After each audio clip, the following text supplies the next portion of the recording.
신년기획 스탁 사피엔스. 오늘은 인퇴 이후의 삶을 본격 시작하는 실버 세대의 이야기를 준비했습니다. 소득은 줄어드는데 세금과 병원비는 갈수록 지출이 커져가는 은퇴 세대. 주식 투자가 노후 자금을 지키기 위한 대안으로 떠올랐습니다. 다만 과도한 쏠림은 돌이킬 수 없는 피해로 이어질 수 있어 우려도 커지고 있습니다. 이민재 기자가 알아봤습니다. 최근 운영하던 학원을 정리하고 은퇴의 길로 접어든 60대 김경희 씨. 은퇴 자금을 어떻게 불릴까 고민하던 차에 처음으로 증권사 계좌를 만들었습니다. 뉴스에서 탑뉴스로 다루고 하고 또 이제 은행에다가 돈을 넣어도 이율이 별로 없고 하니까 저도 이제 사회에서 은퇴를 했고 해서 조금씩 한번 시작해 보려고 개설하러 왔습니다. 60대 이상 실버 세대가 증시에 몰리는 이유는 무엇일까?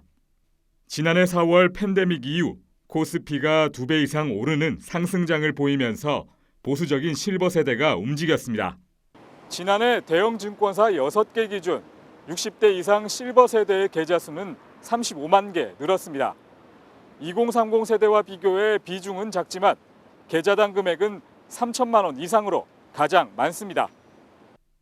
SK바이오팜 등 IPO 대여들의 공모 청약에서 잭팟이 터졌다는 소식도 실버 세대의 기대감을 키웠습니다. 대표적으로 빅히트 엔터테인먼트 공모 청약을 보면 60대 이상이 17%를 차지했고 투자 금액은 33%로 가장 큰 손입니다. 예금에만 묶여있던 노후 자산이 다양한 투자처로 옮겨가는 것은 긍정적입니다.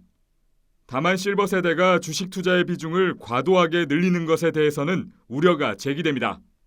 노후를 책임질 자금이라는 점에서 대박을 꿈꾸며 주식에 베팅하기보다는 안정성에 집중해야 한다는 지적입니다.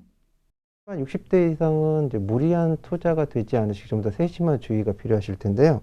모아놓은 노후 자산에서 좀 더 투자를 하고 싶으시다면 이론적으로 한 50% 선까지는 괜찮다고는 하지만 그래도 한 30% 선을 넘지 않으셨으면 합니다. 하지만 실버 세대의 주식 투자를 말리기는 쉽지 않습니다. 주식의 다른 투자처를 찾기 어렵기 때문입니다. 당장 퇴직연금은 노후를 책임지기에는 역부족입니다.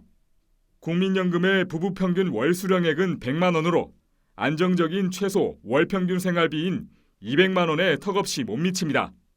퇴직연금 평균 운용 수익률은 1%대로 역시 미흡합니다.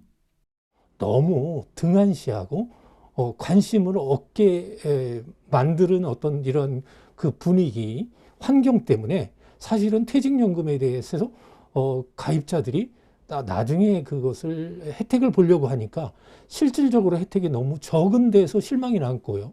투명성을 더 높여주고 그다음에 과감한 투자를 해서 실질적으로 이렇게 이익을 볼 수 있는 노후에 도움이 될 수 있는 그러한 실질적인 연금 상품으로서의 자리매김을 할 수 있도록 여윳돈을 사모펀드에 투자할까 고민해보지만 최근 옵티머스 펀드 등 대규모 손실 사태를 생각하면 꺼림직합니다.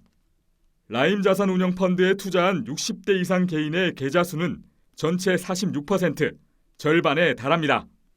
이런 과정에서 자칫 다단계, 불공정 거래에 노출되기도 하는데 관련 피해자 중 60대 이상은 57.8%로 절반을 웃돕니다. 전문가들은 불안전 판매 등에 대한 금융당국의 감독, 감시 강화와 더불어 퇴직연금 시장에 대한 대대적인 지원과 제도 개편이 필요하다고 입을 모읍니다. 또 정부가 진행 중인 장기주식 보유세제 공제 방안과 ISA 제도 개편 등을 통해 분산 투자의 기틀을 마련해야 한다고 강조합니다. 우리가 장기로 자산을 보유했을 때 세제 혜택을 주게 된다면은 나이가 든 사람들도 조금 더 시각을 장기적으로 좀 운용할 수 있는 그런 인센티브가 생기지 않을까 그런 생각이 듭니다. 또 자산을 많이 가진 계층이 60대 이상 계층이고 하니까요. 그러니까 이런 분들이 또 시야를 좀 더 길게 볼 수 있는 그런 장점도 있을 것 같습니다. 윈윈이죠. 개인한테도 좋고 국가적으로도 좋고. 2100년 한국인 기대 수명은 92.5세. 실버 세대가 안정적으로 노후 자금을 마련할 수 있도록 주식의 투자처를 늘리고 장기간 분산 투자를 유지할 수 있도록 투자 여건을 개선하는 게 절실합니다. 한국경제TV 이민재입니다.